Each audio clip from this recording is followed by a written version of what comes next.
YouTube, what's good? Today we're going to be learning the no GGS route for Scooby-Doo Night of 100 Frights. This video's purpose is for people who just want to pick up the game and immediately start running just to get their feet wet. That being said, this video will not cover every single little minute detail in the run, and if you need more information than what is listed in this video, Harsh's video will be linked in the description where he goes over the no GGS route in great detail. It's an hour and a half, it's a great video, but this video should be just enough for you just to get going. Now before we continue, 37% of the people who watch my videos aren't subscribed to me. So if you aren't already, please hit the subscribe button. It would help me out a lot, and let's get into the video.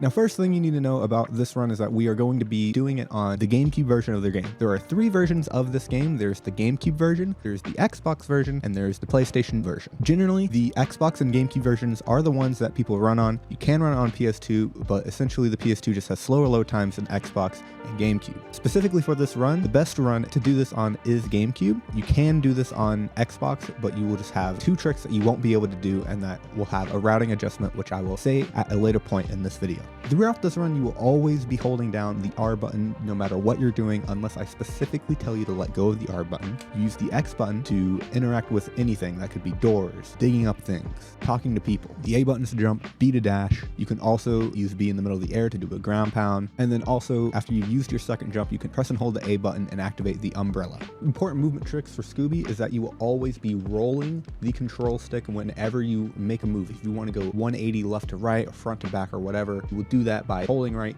You will roll. You will roll the control stick, because if you don't, Scooby will just not go in that direction. He'll go a random direction. So just always treat every movement like a clock. Want to go right, make a circle to the right. If you want to go left, make a circle to the left. And also, just quick tip about movement is that you can frame hit perfect things in the run, and I'm just mentioning it because you will see me execute this trick throughout the run. So when you load into the run, you're going to be holding down right immediately, and you're going to press A to skip this cutscene. Now, only in this room specifically will you collect every single snack that I'm collecting. It is imperative that in this very first room that you collect all 25 snacks that you see me collecting here, because the first gate costs 25 snacks, and we are collecting exactly 25 snacks for this gate. This is the only room where you will actually go back for snacks if you do miss them. Otherwise, if you miss a snack, just run past it. As we enter Manor, you're going to hold upright on the control stick. And then after the cutscene plays, you're going to go to the right and then roll up. And then you're going to do what we call a Chandelier Jump, where you fall off a little bit and do a full jump onto the chandelier here. This is a commonly missed trick. You will miss it a lot in your runs. Every top runner misses a trick. It's no biggie. After you talk Holly, don't do that. Just immediately come out of Manor. Then you're going to hold down right and press X to interact with Don Knotts. Go through his dialogue, dig up the key, and then you will just go to Shock 1.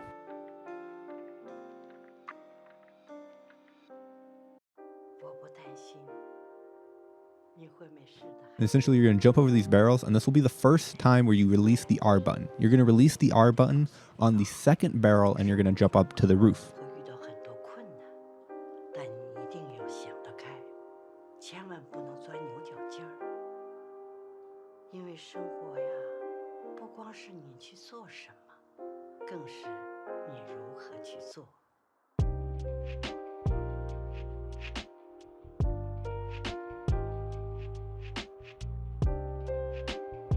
Now here we're going to talk to Shaggy, and we actually don't save Shaggy at all in any part of the run ever. So essentially what we're going to do is we're just going to collect 4 snacks, and then again we're going to release R and jump up to this box that you're going to see here. And then you're going to jump once and then jump off the box, and then you're going to hit this snack box. And we call this trick Rubberband Skip.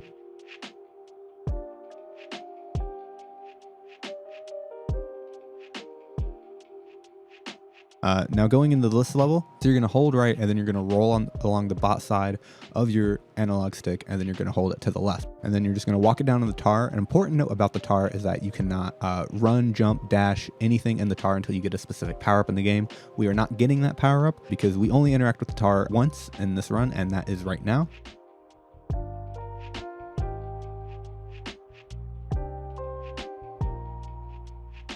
So now we're going to get the springs upgrade, and after you get this, you're immediately just going to death abuse and warp back to the start of the level and then exit the level, and this will be your first split. Now here we're just going to go back to that warp gate that you passed in Shock on the Dock 2. A quick note about warping is that you can use both sticks, so you can use the control stick and the C stick, and you can double stick in order to warp.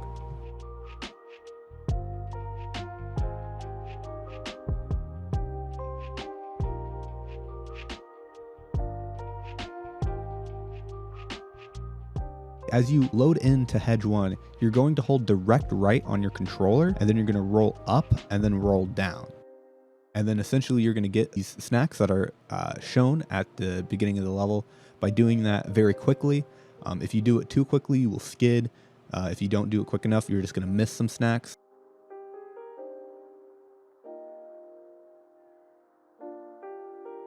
The reason we want to optimize our movement in this level is so we can make this wolf cycle, so we can get the bottom snack in this arch without having to hit the wolf to do so.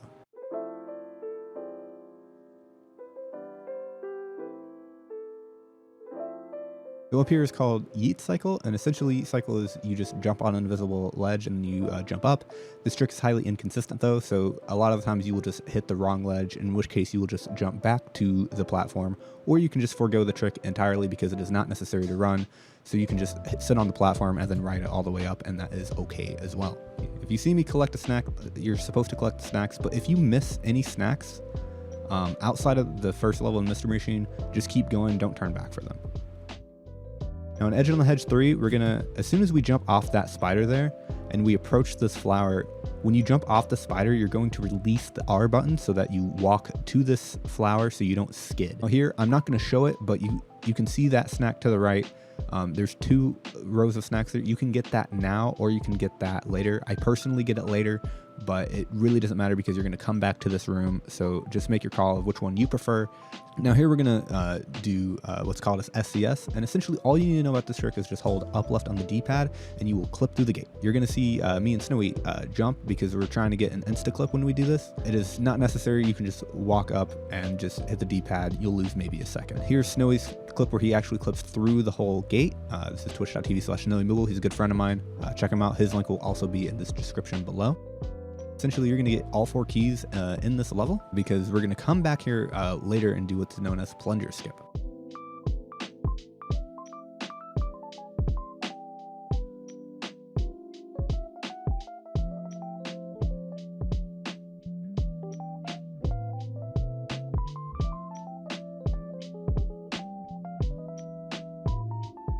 Here's our first cutscene skip of the game. Essentially, you're just gonna run bot side and you're just going to press X. This is the easiest cutscene skip in the game. And then now we're gonna go on to Skull 4. The only thing you really need to know about Skull 4 is that once you get very optimized, you will neither gain or lose time in this level because it is cycle based. What that means is that everything that moves, that loads in the game is on a cycle for every level. Nothing in this game is ever random. So these platforms, these crabs, everything is predetermined. Now this is one of the hardest levels in the game due to how long it is, and if you die here, it is the second most punishing thing that can happen to you in the run, next to Misbehavin 3, which we will get to later. Don't beat yourself up over this trick too much. Everyone misses this level sometimes. It's just a difficult level, so the more you practice it, the better it'll get. So now going forward, I'm mainly just going to be playing the levels that don't really require any explanation. I'm just going to play through without me talking over it.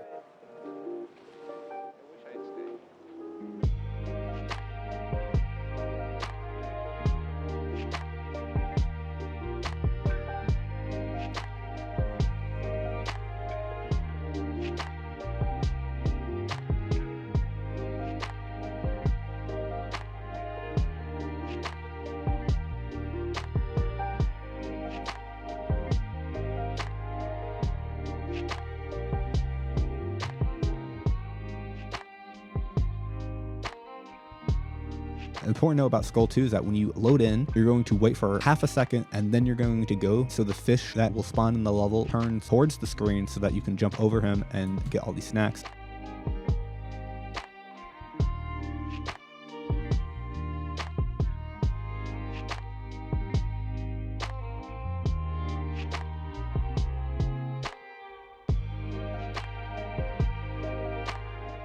Now in Skull 1, you're going to hold directly to the right and then you're going to jump to this platform. And if you jump perfectly off the platform, you can keep your momentum going forward if you time it correctly.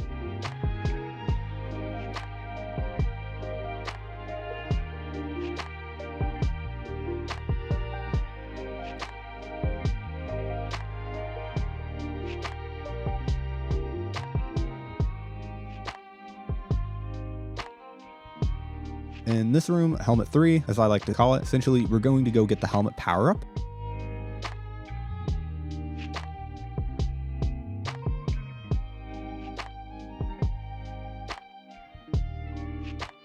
And we're gonna try to make this cycle called boulder cycle, where we make it to these 4 snacks here before the boulder rolls. And if you make it and you don't have to jump over the boulder, that means you have made boulder cycle.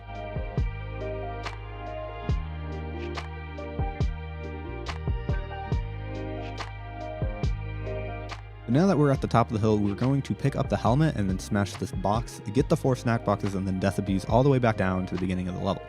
This is going to be your second instance of warping. And we're going to work to shock 2, where we're going to do what is known as Galoshes Skip. Again, I'm slowing down these warps for you just so that you can see where you're going in case you don't know what the level names are, like I did when I first started running. This is called Galoshes Skip. Essentially what you're going to do is that you're going to go onto this barrel, and essentially you're going to move your character kind of upright, diagonal, away from the screen to get onto the barrel. And then you're going to jump off the barrel onto an invisible ledge and fall into Fishy. So here it is slowed down. You see me angling that way, and then I just kind of roll off and then I jump. It's freedom from fear.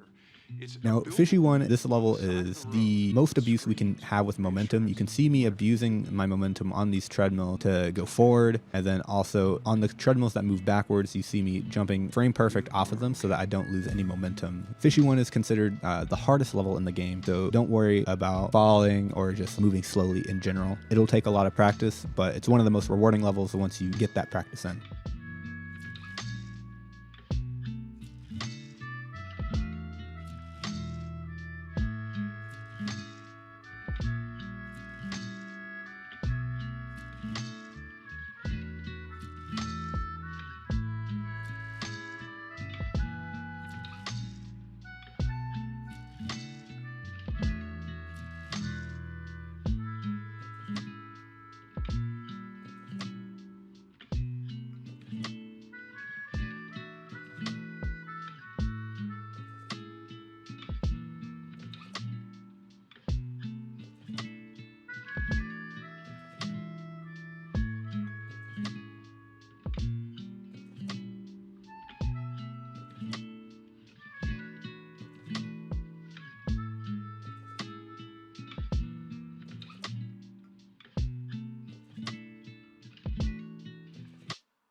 Very quickly, as we load into Pier on the Pier 2, hold left and then jump immediately twice in the air so that you can get all these snacks upon entering.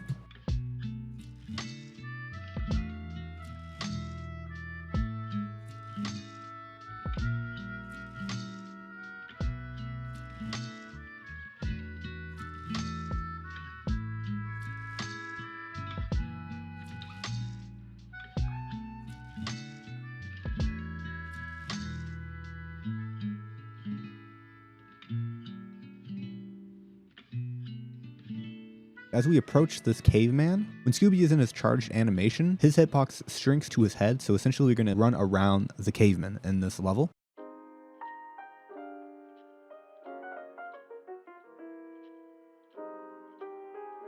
Now here is one of the harder cutscene skips in the game, but don't worry, I'm going to show you the easy way to do it and then also the way that we do it. The way that we do it is approach the rock, jump to the left where Scooby is going, and then we jump forward onto the light pole, and then we jump off the light pole and get the 3 snacks. Now, if you're just always hitting the cutscene, what you can do is you can just dash off the edge to the left. You will just die and you can death abuse, and that's still faster than watching the cutscene. Now, a quick tidbit here, you're going to see me go right and get a snack box. Don't do this. I accidentally just messed up in the run, so just jump forward up there to that snack box.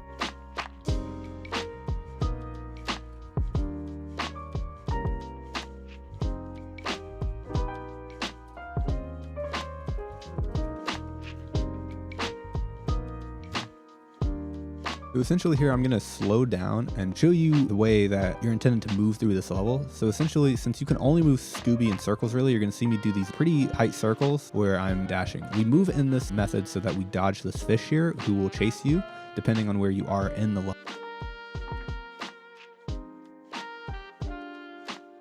Upon loading into Coast 2, you're going to hold down left and immediately go down. Essentially, you're going to see me abuse Scooby's hitbox here, and you're going to see me do what is known as zero cycle here, where essentially I'm just going to dodge every single enemy and then make it past the first box before it smashes. This is the fastest way to do the level, but I will also show you the way that you're most likely going to be doing it, because you're probably going to bonk an enemy too accidentally, and that's a-okay.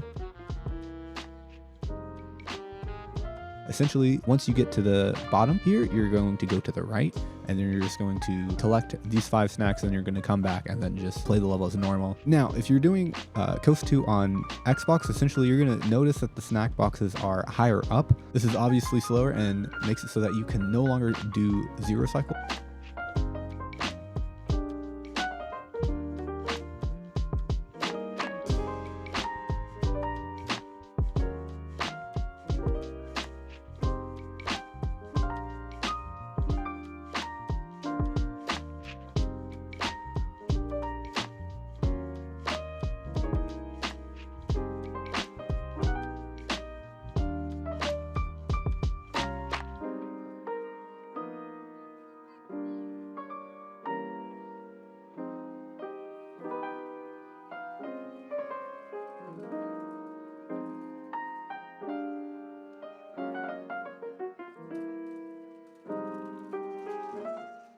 The Lighthouse one, you're going to hold left immediately upon loading the level, and then you're going to see me do a button clip there. Again, you don't need to go for that. I'm just doing it for practice for my runs. And essentially, you're going to see me dash through these enemies. This is, again, Scooby's hitbox being just his head, so you can just get around enemies.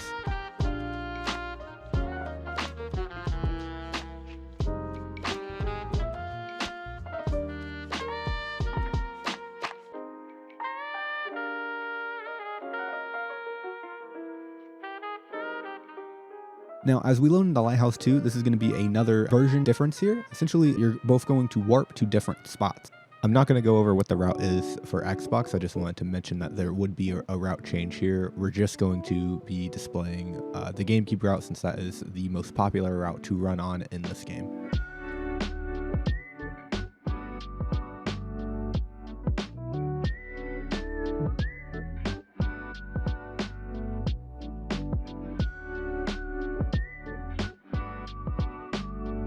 So here we're just going to run back through all the Hedge levels and into Misbehavin.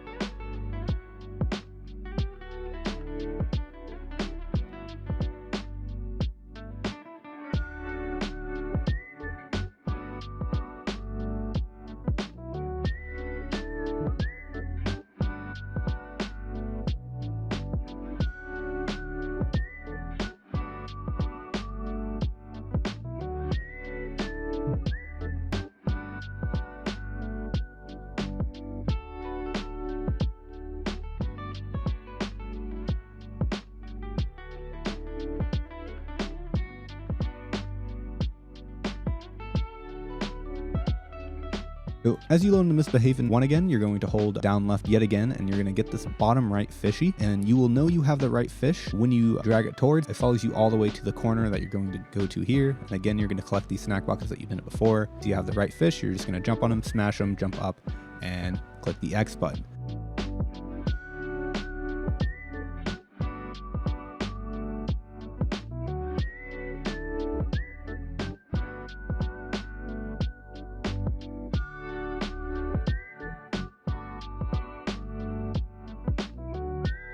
Alright, so up next is Misbehavin 3, and this level is just an auto-scroller, so I'm just going to cut it out entirely. Just play the level casually. There's nothing you need to know about this level.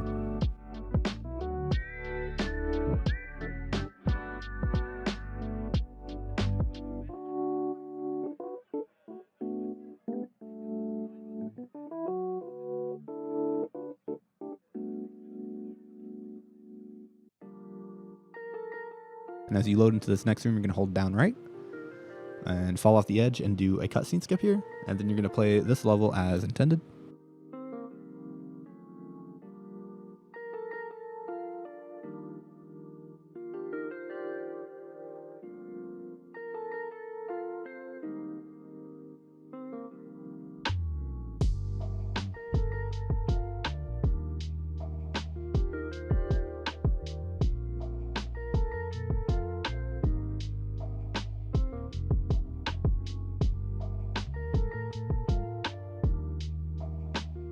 Now out of this level, you're going to approach the store and you're going to come to a complete stop. And then you will hold the control stick into the bottom left notch, and then you will roll it just a little bit towards the leftmost notch.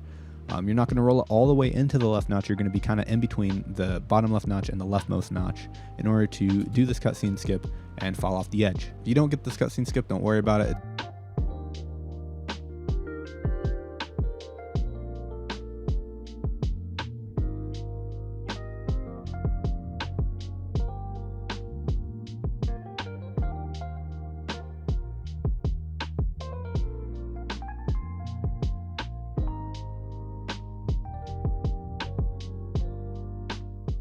Now, as we load into the Green Ghost level, I'm just going to show you the snack route of what you will be doing.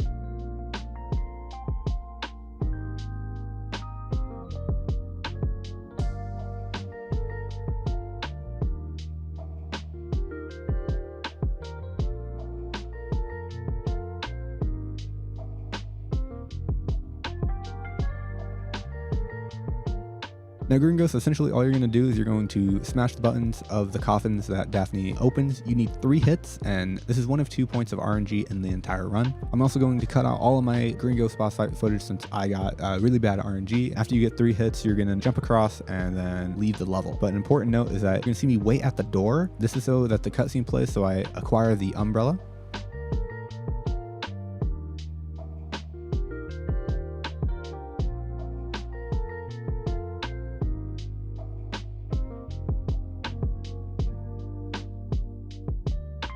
When you spawn in Creepy 1, you don't want to move as you fall, otherwise you will hit bats that spawn in the level. So instead, you're just going to wait until you almost reach the ground, and then you're going to start moving to the right and jump up to get the snack box. Now you're going to see me get this invisible snack box here. This is completely optional. You don't have to get it in this route, but you will later for the GGS route.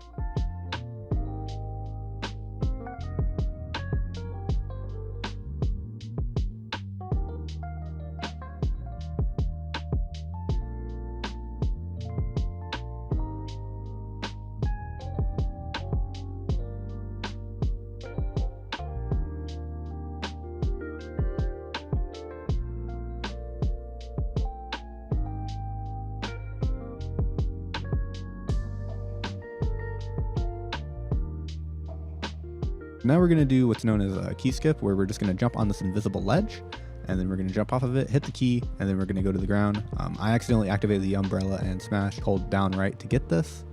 And then essentially, it is very important that once you hit the key and you land, that you are facing forward and you don't move left or right as you run into this next room, because if you do, you will have to watch the whole cutscene. If you don't move and you just dash forward, you will be able to skip said cutscene. This is one of the harder tricks in the game. You're just going to jump forward twice. As the cutscene plays, it's going to snap the cutscene back down to you, and then you're going to jump on this invisible ledge on the wall, and you're going to fall just a little bit, and then you're going to jump up to an invisible ledge, and then very important that you fall just a little bit. If you fall too far or you don't fall enough, you will just whiff and you will just get no invisible ledge.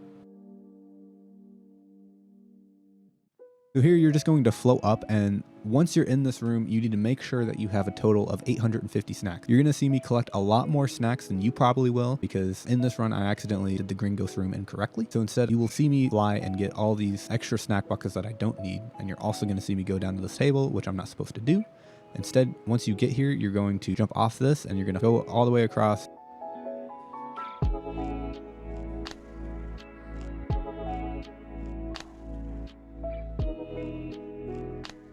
Again, you're going to see me collect a lot of snacks that you probably won't need to. Hopefully you only need to collect a box or 2 once you're up here. If not, just get to 850.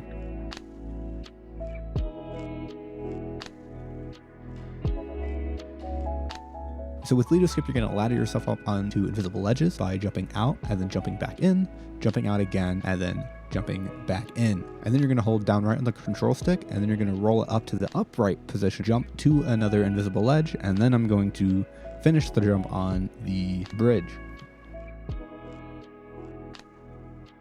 You can see, slow down again, it's out, back, and then you jump out, and then you jump back, and then I roll to the right, and then I roll it up, and then I jump, and then I jump again.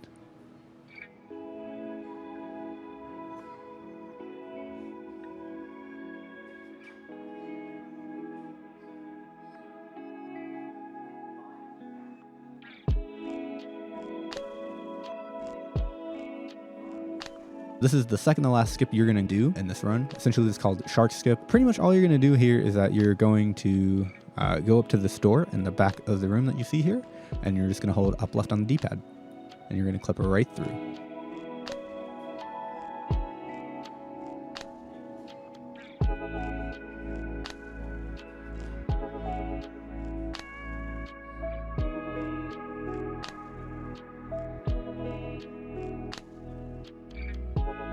This is the last skip of the game. Essentially, we're going to clip into the Mastermind fight and skip one phase of the fight, thus making it shorter. You're going to hold upright on the D-pad, release the R button, and you're going to dash through the wall using the B button. And essentially, you're going to hit these buttons, and then you're going to defeat minion waves until the boss is dead. There will be 2 minion waves. You will also see me go for button clips here, and you don't need to concern yourself with that, so just hit the buttons and get the fight here, because you're going to see in a second that I'm just going to like miss the button and then just like lose time for no reason.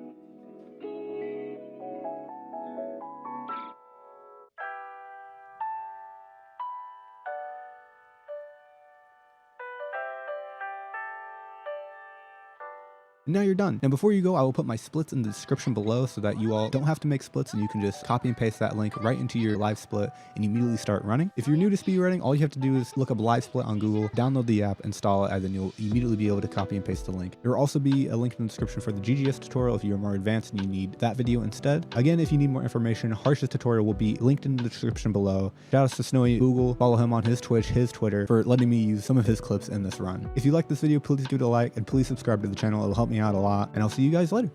Peace. Hey, it's me, Ryan in Theory of twitch.tv/RyanInTheory, and I approve.